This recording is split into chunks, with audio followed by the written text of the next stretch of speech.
Well, maybe. Well, let's speak to Peter Mathews, Professor of Political Science and author of Dollar Democracy on Steroids. Peter, thank you so much indeed for your time.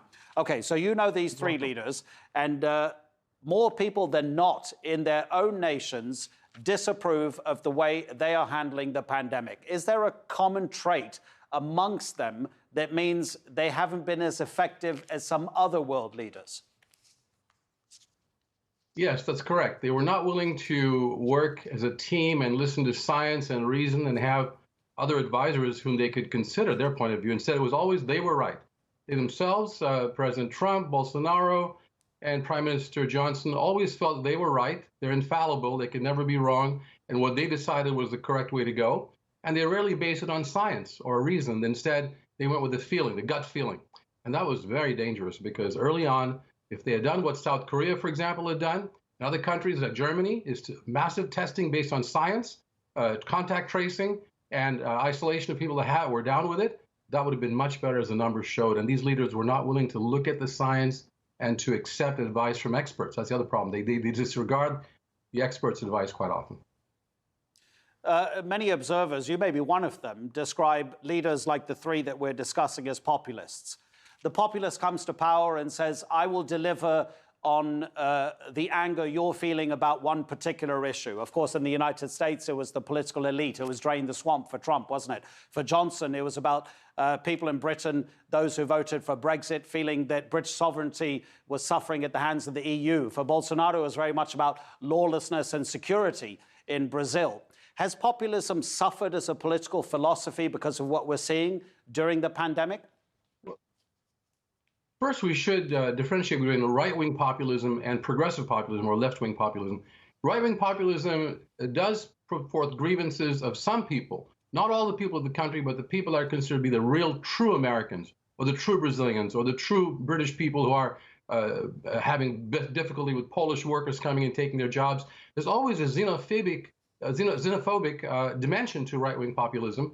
And it's very dangerous, and I think it's not going to be successful in the long run. It's not going to even accomplish the problems that have to be accomplished, especially with the coronavirus, but also the economic problems, because it tends to divide people. Divide and conquer, divide and rule is their motto, and setting one group up against the other, rather than saying, we're all in this together. Let's use reason and science to accomplish, to get over this coronavirus and to move forward with economic development after we make sure that the virus is out or we have a vaccine. Instead, we're going to rush into economic development, open up the doors, open up the floodgates, and you see people out there partying on the Memorial Day weekend in Missouri and in Florida on the beaches. That's right-wing populism pushing forth this disaffection with government, and it's very sad and dangerous in that respect at this point, especially. And then you look at the other side of the coin. You got Tsai Ing-wen in Vietnam, Jacinda Ardern, New Zealand, Angela Merkel, Germany, Moon Jae-in in South Korea. Their numbers are very high because of the way they've dealt with the pandemic. What should we learn from the way those leaders have acted during the past few months? They're exemplary, all 4 or 5 of them, because they decided to go with the science and to immediately take action with the testing, for example. And those test kits were available. I mean, they were available early on in January or so when the German part of the WHO actually came up with a formula for a test kit, how to build one that would be accurate. And the other countries that you're talking about, exemplary, used those test kits right away. They did massive testing. They used the contact tracing. And the leaders were willing to be reasonable and to also get trust. It's very important that the people trusted their leaders in this context. In the case of the first 3 you're talking about, there was a lack of trust there because of a lack of forthrightness and coming out and telling the truth. That's a real problem, because when people trust the leaders, they will go along with the plans that are based on science, especially the leaders can explain to them why this is a better way to go. So that's what should be done, and we can learn from those leaders much better. I misspoke. Sorry, Tsai Ing-wen, president of of Taiwan, not Vietnam, of course. Okay, you just talked about the truth. You just talked about the truth.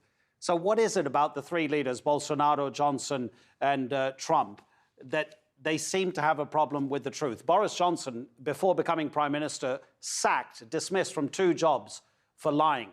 We know about Trump and we know about Bolsonaro. What is it about the truth and these leaders? Is it something about accountability, that they feel that they don't have the same responsibilities as everybody else? Yeah, I believe it goes back to the infallibility complex put forth by Professor Paul Krugman just today. He came out and said these leaders believe they're infallible. They can never be wrong. And so what they do, whatever they want to do to accomplish their goals is fine, even not putting forth the truth as based on science and reason. And that's a problem. That's a real big problem, not just for them, but for the whole country. And it's a very dangerous situation that they need to correct their ways or to start acting based on science and truth and getting back the people's trust. It's going to be very difficult at this point. We have elections coming up as well, as you know. Peter, we always appreciate your analysis. Thank you so much indeed. Peter Mathews from Cypress College in California.